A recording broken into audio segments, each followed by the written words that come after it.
क्या क्या कहेंगे इस विषय पर? बाबा साहब ने कहा था कि जो संविधान में समता के अवसर दिए गए हैं, एजुकेशन में, राजनीति में और आर्थिक स्थिति सुधारने में, तो एक समय ऐसा आएगा कि वंचित वर्ग के लोग भी पढ़ लिख कर आर्थिक रूप से मजबूत होकर आगे बढ़ेंगे और 21वीं सदी कमजोर वर्गों के लोगों की होगी। तो आज जब आपने कहा कि बहुत सारी पार्टियों ने जय भीम के नारे लगाए, तो दिल में बड़ी खुशी हुई कि जय भीम के नारे लगने चाहिए। हालांकि ये भी सच है कि बहुत सारी पार्टियों का जय भीम सिर्फ दिखावा है, चुनावी दिखावा। क्योंकि जब उनकी सरकारों में उनको मौका मिलता है कि वो जय भीम और बाबा साहब अम्बेडकर के विचारों पर चलने का काम करे, तो वहाँ वो चूक जाती। तो ये बड़ा दुखद है। सिर्फ दिखावे के लिए बाबा साहब अम्बेडकर के नाम का प्रयोग नहीं होना चाहिए।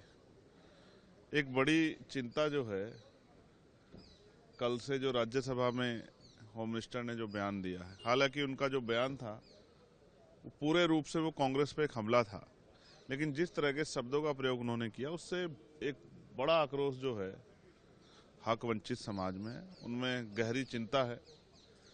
भले ही अमित शाह जी के लिए बाबा साहब अम्बेडकर कोई बहुत मायने ना रखते हो, लेकिन इस देश के करोड़ों वंचितों, शोषितों, महिलाओं के मुक्तिदाता हैं बाबा साहब अम्बेडकर।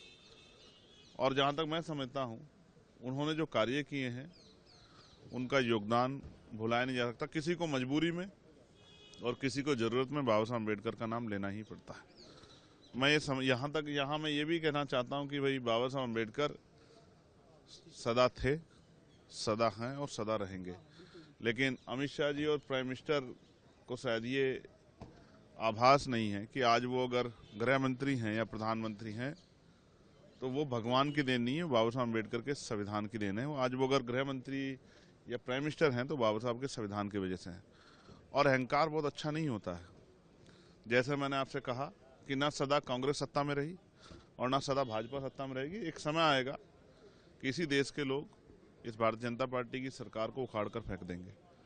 तो मैं स्पष्ट रूप से कहना चाहता हूं कि इस तरह का बयान अम्बेडकरवादी तो किसी भी कीमत पर बर्दाश्त नहीं करेंगे। पूरे देश में अम्बेडकरवादियों में इस बात को लेकर गुस्सा है और मैं स्पष्ट तौर पर कहना चाहता हूं कि ये बयान जो है शर्मनाक है। लेकिन जो इस बयान के नाम पे नारे लगा रहे हैं, उनको भी कहना चाहता हूं कि जहां उनकी सरकार है वहां बाबा साहब अम्बेडकर के विचारों के आधार पर आप सरकार चलाएं, तो शायद जो है बाबा साहब अम्बेडकर का नारा लगाना, जय भीम का नारा लगाना सफल हो पाएगा। तो यही वजह थी आज आप